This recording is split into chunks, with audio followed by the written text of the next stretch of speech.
Hi everyone, our today's guest is Stephen, one of the leaders and coordinators of the incredible Harry Potter TCG Revival group. I'm very happy and pleased to receive you here, Stephen. Hey everyone, it's great to be here. Of course, we have a lot of things to talk about the Revival group. That's incredible, but I want to start of course, with the new set, the new fan-made set is the Prisoner of Azkaban, and I'm really excited about it with the spoiler that you guys posted on the Facebook group. But you can talk to us about this new set that everyone is waiting so long because it's one of the favorite books and movies from a lot of people and have tons of incredible new characters to the game. First, I want to say that the team that's working on the set right now is doing a great job. Sadly, because of COVID and other personal reasons, I have had to take a major step back. I can tell you that there will be 90 cards in the set. There will be a new card type, which I think everyone on the team is really excited for. One of the fan favorite characters, Sirius Black, he will be in the set. Where the card is right now, is looking to be one of my favorite cards from the set. It does everything that I like in a trading card game. If you're a fan of cards like, we'll just say prison cards. If you're interested in prison type cards, it's very on theme. Yeah, there's a lot of exciting news. And I make the link with my sis, who is an illustrator, and she'll make some cards that I'm really happy to see my sis involved in this, and she loves Harry Potter for many ages. I see that you have amazing work with the group, and I want to talk more about the group. Tell me a little bit about the history of the group, how they started, and Sure. how they keep growing. That it's amazing to see.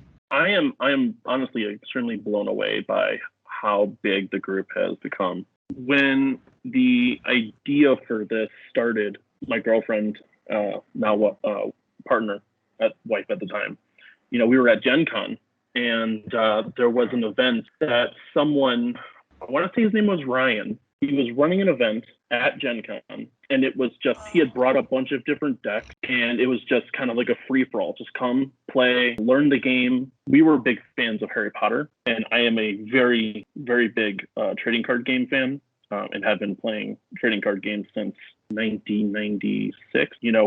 Once he taught us the game, and we started to really dive into the flavor of the game and how it was. I just loved the flavor and how it was different from other trading card games that I had played previously, especially from Magic the Gathering. Once we got done playing, some friendly games with people, I exchanged contact information with a few, and then we went into the dealer's hall and spent about $300. At that time, we were buying booster boxes for $20 to $40. So we bought a lot of booster boxes. I think we came home with 5 of each set. I just loved it so much that I wanted to try and build a community around it. I decided to run an event the next Gen Con and hope that my hope was if 4 people showed up other than me, it would be a success. And I was pleasantly surprised when 13 people showed up to play with us. I want to say for the first 2 or 3 years, we basically only really existed as a play group that got together and played at Gen Con. And then it was, I want to say after the second or third years when I started the Facebook group, and then people from all around the world just started connecting and playing and growing. That's when I met Sammy. Him and his friend had started an initiative to start building some fan-made sets. Up until that point, I was doing everything myself.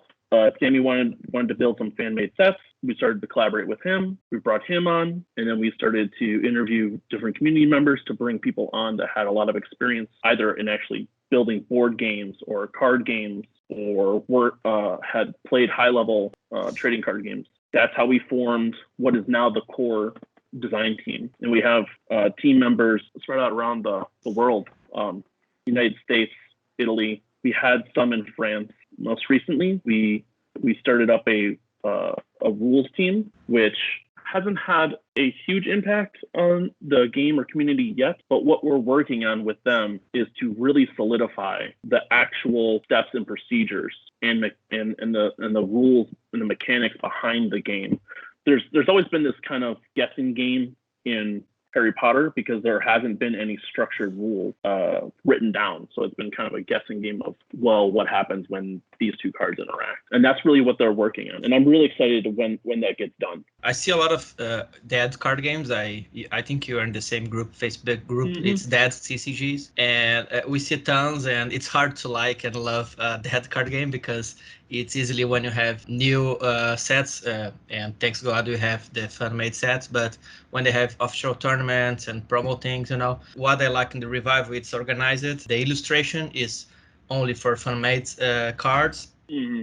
And it's really organized, and it's make really a new hope for the game, even if it's already dead and probably will never come back officially through Wizards format. And I love to see, and it's really inclusive because you experienced in the middle of last year a booming in the prices going nuts during the pandemic because as Sam is saying in the other video, that a lot of people rediscovered the game as me. It's lovely to see that you can print at home, or you can make like in proxies, companies and websites that can bring you like really similar to the original card. So I love to see this inclusive thing and bringing new fresh things to the game. One of the decks that I most like to play, I play weekly through webcam with friends, and I try to strengthening the Brazilian community. And the deck actually I most like to play, it's the spider deck, because I love tribal decks and I love the little spiders that's coming, and then easily you can play the forest spider and then Aragog. It's making really, I love play with Fermione and some transfiguration like Steel Claw, Lost Notes, and Pick on Neville to make it. I like to see in these new sets is like you bring in some new stuff, new keywords, and like you say right now, new cards to the Prisoner of Azkaban. Talking about the rules, I like that you. I think it's essential create a ban list restricted because I really like. I'm playing a lot of times through webcam mostly, and I really think, for example, Caught by Snape is ridiculous. It's a really broken card. I think the people. It's a very, very good card. Yes. Yeah, because it's really it can fit in any deck. It's practically very good in tons of situation if you have four in the card. So and Dobbs disappearance. So I really think it's important to have some ban rotation lists because this cards is really broken, and so I don't think they think at the time of this competitive broken cards. And as I say that, I know that you know a lot of the history, and this kind of question a lot of people have, and it's kind of blurry. But what do you think, or what do you know about the reason that the game ended by the Wizards? A lot of people talk about copyright issues when of the franchise going bigger and bigger after the movies. What you know about it? All I know is what I've heard firsthand from multiple Wizards of the Coast employees who still work at Wizards of the Coast and have worked both on the game itself and were the lawyers for Wizards of the Coast during that time. And everything that I can gather is that Warner Brothers at the time, they really wanted, after the movies gained in huge popularity, they really wanted to control what Harry Potter looked like. And one of the things that, and you saw this kind of across the board, not just for the game itself, but if you look at all of the old games, board games, puzzles, calendars, everything, there was a hard switch that went from more illustrative drawing, people kind of taking, I don't want to say liberties, but they were interpreting these characters. Different versions. And then it switched. Yeah, and then it's just switched over to representing these characters only by the actors that were in the movies. So they really wanted to gain control of the brand of what Harry Potter looks like. So that meant canceling the license to Wizards of the Coast to produce the game. I know that it was a huge shock for the people working on the game at Wizards of the Coast because they were still working on it. They had 2 full sets done. They were literally done, ready to go to the printer. All of it was done. And they just had to shelve it. So it's really hard for me as a player, a passionate player, knowing that somewhere deep in the Wizards of the Coast archives in Washington that there's 2 full sets in PDF form out there that I can't touch. And I think that's why I think that once they heard that some of that they weren't going to be moving on with the next full block for Chamber of Secrets, I think it was going to be 3 sets for the book Chamber of Secrets. I think they might have moved some of the cards from those 2 sets that weren't going to be done into what we have as Chamber of Secrets because they weren't going to be printed. And I think that's why the set was so powerful. And how many Gen Cons tournaments did you do, of course, before COVID so far? I want to say there were 5. The first one was 13. And then I want to say every year after that was about 20 to 24 players before COVID had happened, that there were a lot of people planning on coming to Gen Con, specifically to come meet everyone, come play. I'm really hoping that a lot of people come for whatever Gen Con year we're able to have an event again where international people from everywhere can come. To me, that's the most important thing about the game, that we like, the reason why we build this sets, the reasons why we run events is to bring everyone together. And it is my favorite. It's always been my favorite weekend out of the entire year, is getting to see all my friends again at Gen Con and get to play. I already played a lot of TCG and CCGs too, and I agree with you when you say that you like the mechanic of the Harry Potter. As you said, you played a lot of others card games. And what makes you like so much the Harry Potter trading card game than others? I've always been extremely deep into Magic the Gathering. Every year at Gen Con, I run a Learn to Play. I run a few Learn to Play events, and I can teach the game to 16 people at one time, and they'll understand the game within 10 minutes, and then they'll be off and playing the game by themselves. And I think that's what I liked about the game the most. I think that's what most people like about the game when they first start playing. It's just how simple it is. But once you really start to play the game and dive deep, you really understand that there's a lot of depth to this game. Yeah, I already played some other card games too, and for example, Pokemon, it's simple, but I don't connect it like I connected in Harry Potter, for example. So I like the simplicity. You already connected with the franchise, books, and movies before, or the card games, it's the bridge between you and Harry Potter world? I was very much into Harry Potter before I started playing the game. My mother was a teacher. She was a grade school teacher. I remember being, I don't even remember when the first book came out. She had, the book was given to her from another teacher. She read it, she loved it, and then she brought it home and gave it to me. And I was just like, this is great. So I've always been a big Harry Potter fan. I had learned about the game in 2014 or 15. I can't remember. Did you know others examples of like a dead card game that some organized fan-made sets and fan-made community organized like you do? And in terms of what I always say that I think it's incredible, like the illustrations are exclusive for the cards, so it's don't like, of course it's fun and nice to see other options, like, but mostly the people like bring some art from GK books, and make some random cards, like really power creep cards. So I like to see the organized thing and the exclusive thing of the revival. What are the examples that you can say and inspired you to do the revival? There was a lot, actually, and I've been able to meet quite a bit of them at Gen Con.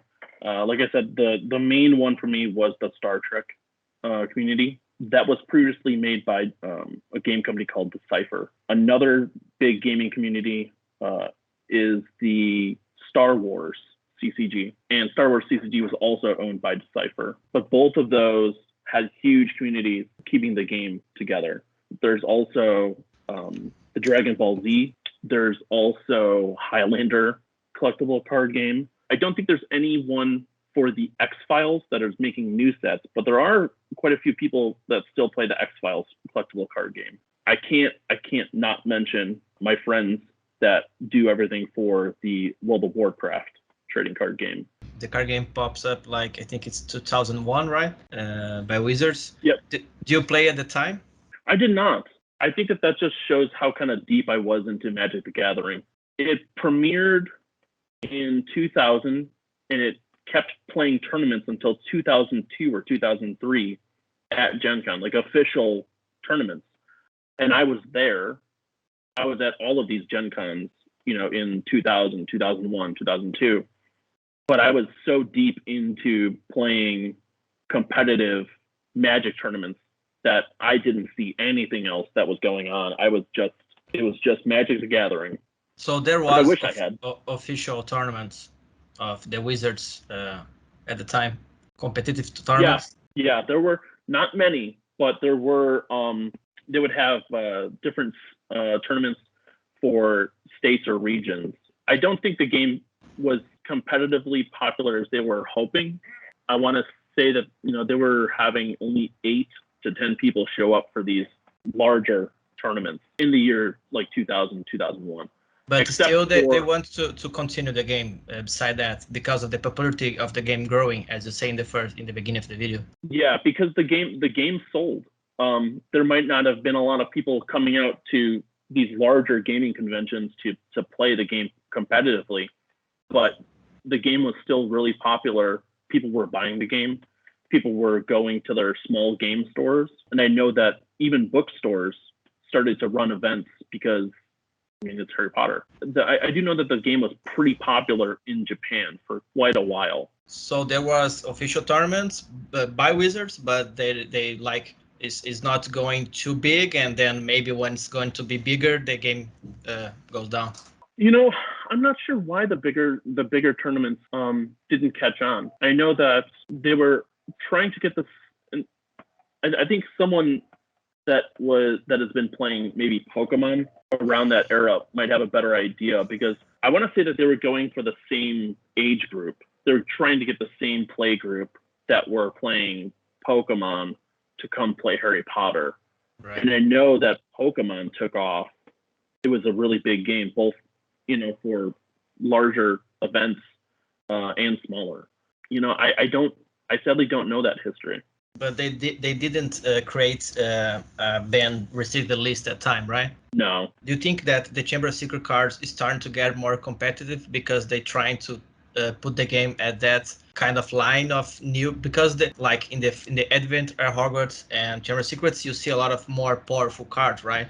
Of course, you have powerful cards in the first ones, but you see that it's a huge difference. Do you think they start thinking to make it more competitive? I think so.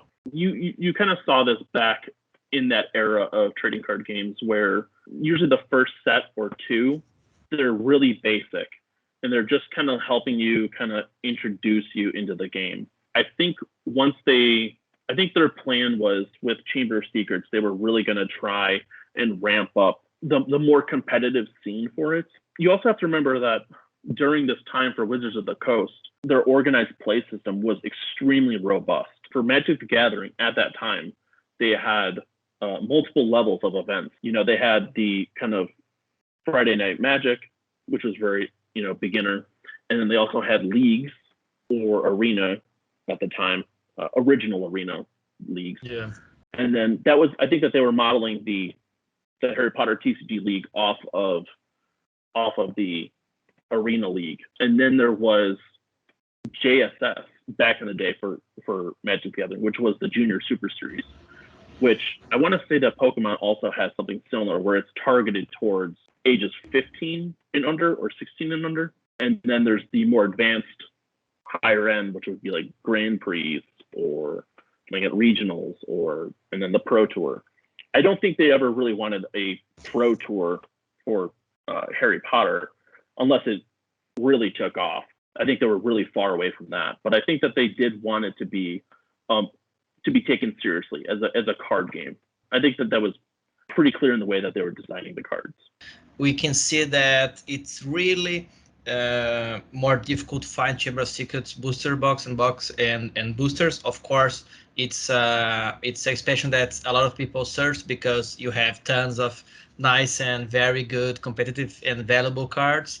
But did you know if there's like they trying to print less in the end of the game, or it's just it's hard to find because of the power creep of the cards you can find it in those boosters? So Wizards of the Coast never really releases print numbers officially, but I don't think that they underprinted the set. Like I said, they had 2 more sets ready to go, so I think that they were really giving it all. And I think that's I think it's clear that they didn't underprint it because the set was printed in so many languages. It wasn't just printed in, say, English. Why Devil's Snare is so crazy? Of course, the promo Devil's Snare is so crazy expensive and hard to find. I believe the history behind it. The card was never meant to be a promo, and it was never meant to be put into circulation. And I think you can kind of tell that by if you look at the actual promo stamp, it's a little too big for the area. Wizards had different sizes for the promo mark, and I think that what happened was there was a stack of Devil Snares that was stamped promo put into, I want to say it was the PC game. Somebody from the French community had opened one up inside of a sealed box. Yeah. One of those bad games of Harry Potter. Yeah. But I mean that's why I think it's so hard and rare to find. It's the Black Lots of the Harry Potter. Yeah. And beside of course, the Dobby's help and Dobby's appearance, they are available because of the power creep of the card and the foil ones. It's really expensive. But beside that, that's obvious why they are expensive. The Brigado Leviosa promo Japanese is expensive because they only was given into some magazines and they don't have so many circulation of that card. That's why. The weird thing in Japan is you pretty much recycle everything. If you don't need it anymore, you don't just throw it away. You actually you throw it away or recycle it. The magazines were targeted for very young kids, so they either opened it, played with it, it got lost in their house, or it was recycled or thrown away. So there's not that many around. And maybe that's why you see a lot of damaged ones. Yes, absolutely. For the Wingardium Leviosa promo, I personally have, I think 5 or 6, and I think only one of them is in good condition, and the other ones are they're played. People put them in their decks and they played with them without sleeves, probably without sleeves. But the other promo, there was another Japanese promo for the card Backfire, and that one is actually very, very hard to find. I've tried to track one down, and it's very hard to find. I think it's easier to find a Devil Snare promo than a Backfire promo. All right, Stefan. So it's a pleasure to talk with you. Thank you so much for being here to talk with me and sharing so much knowledge about the game. And thank you for all the work you're doing with the FanMade sets and with the Revival group. Thank you so much. Thanks for having me. And I just want to say thanks for everyone else that's working and helping on the Revival team. The last year and a half or so have been extremely hard for me and my family. The community, everyone stepped up big time to help, and I really appreciate it. Everything that they're doing is great work.